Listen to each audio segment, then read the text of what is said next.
Your beats need to be simplistic. That is, if you're looking for some sales or a placement with an artist. There has to be space for the rapper's vocals. So you gotta make sure that the melodies and drums won't take up all the room. Here are some secret tricks to perfectly balance your melody and drums for beginner beatmakers. Number 1. Make sure to spread out your sounds over the entire spectrum. If your melodies, bass and drums all sit in one place, the beat is gonna sound muddy and that just doesn't work. So for the melody, make sure the body isn't placed at the same spot as your bass. This is usually a problem that occurs when using dark low-end pianos.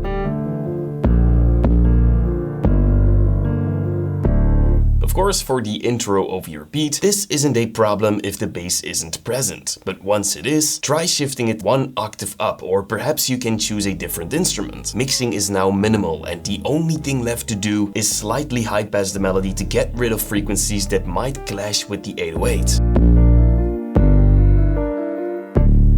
You could also do this with the low piano, but that will kill the body and it makes it sound weak.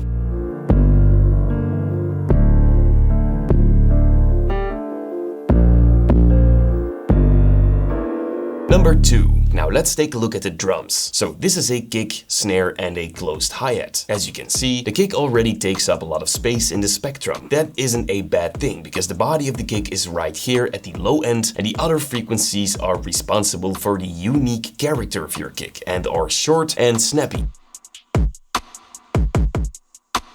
They will easily cut through the mix. But doesn't the low end clash with the bass? It most certainly does, but I'll show you a fix for that later. Let's take a look at the snare. As you can see, the body sits more in the middle of the spectrum. The closed hi-hat will only take up the high-end frequencies. The kick and snare will never clash, because they're usually not being played simultaneously. It is, however, important to create a contrast like this between the kick, snare and hi-hat, because that's what makes your patterns balanced. Number 3. Sidechaining the kick with your melody. First, make sure the kick and melody are sent to a mixer track. Then on the melody track, open up an equalizer. Then on the kick channel, open up the Fruity Peak controller. Now have them both open like this. Go to the equalizer and find the first band. Right-click it and choose Link to Controller. In this window, go to the internal controller and select Peak Control Peak. Then set the mapping formula to inverted. Now click on Accept and head over to the Fruity Peak controller. And here, set the bass to around 50%. As you can see, the low frequencies of the melody will now duck every time the kick plays. With the decay knob, you can control how fast the sidechain will happen. Oh, and of course, you can play around with the band and choose how much of the melody will be cut off when the kick plays.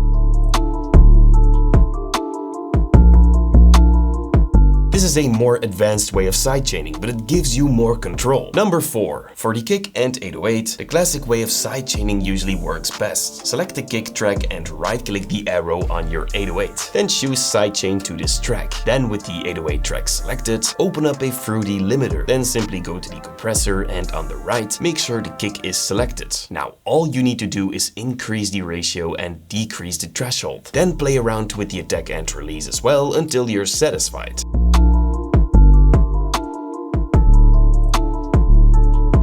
Number 5. Next we're gonna learn how to completely mix your beat in the next lesson right here. Thank you guys so much for watching.